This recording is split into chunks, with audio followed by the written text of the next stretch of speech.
Hello guys, it's Danny Racing here, and today I'll be taking you to a lap guide of Kyoto combined rivers in Group 4 machinery for this week's daily racing.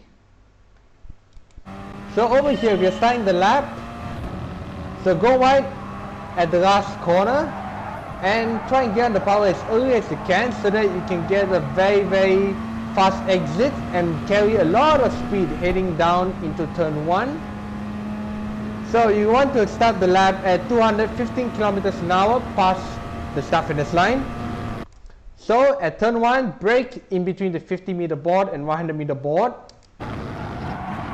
So downshift into second and exit into second at the middle of the apex.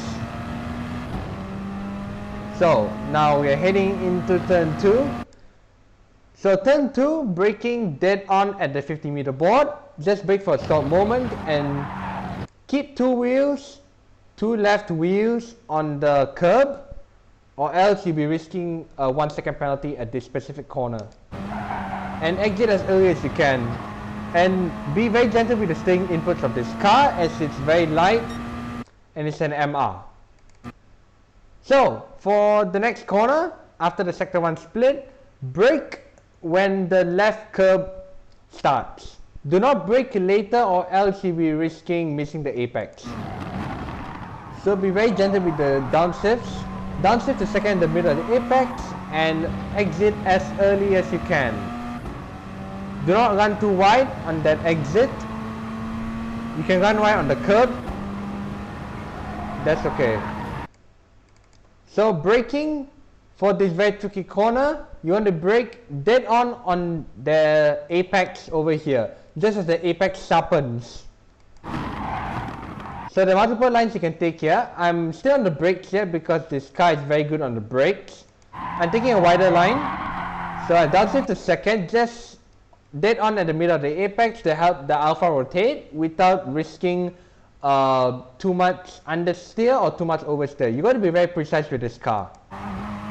So exiting early, and I shift up to third gear just as I'm on the curb to help with the stability of the Alfa Romeo. And also being very gentle with the steering inputs in the process. So it's not really a perfect lap. So I'm lifting off just as the blue and yellow signboard on the right hand side begins. And I downshift to fourth just as the signboards on the on the right hand side end. And exiting that corner at 165 kilometers an hour. So this section is also flat in the Alfa Romeo, but just be very precise and gentle with your steering. Do not run too wide here. So for this corner, it's very tricky. You got to brake a bit before the curb on the left hand side starts. Do not outbrake yourself here or else you'll be risking running wide. So downshifting to third and the middle apex and exiting as early as you can.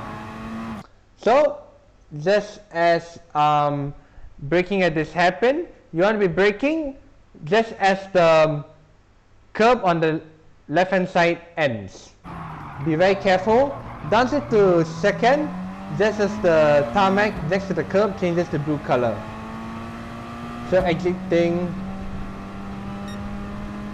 there, and I'm using -3 brake bias.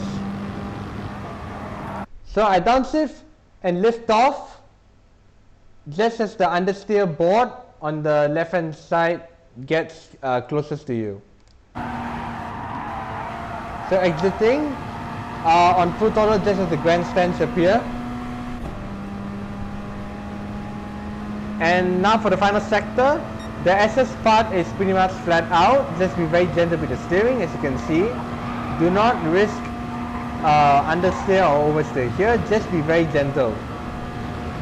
So last corner, I'm braking just after the 50 meter board, and I'm downshifting and braking while turning at the same time over here.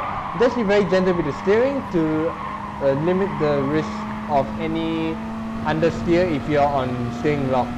You do not want the steering lock too much in the Alfa Romeo in the high speed corners, as steering lock reduces the advantages that the Alfa Romeo has. And there's a lap guide of Kyoto combined reverse with a 225.8. I'll be signing off now with a chase cam view of the whole lap. Thank you guys so much for watching, and see you guys in the next live stream or video.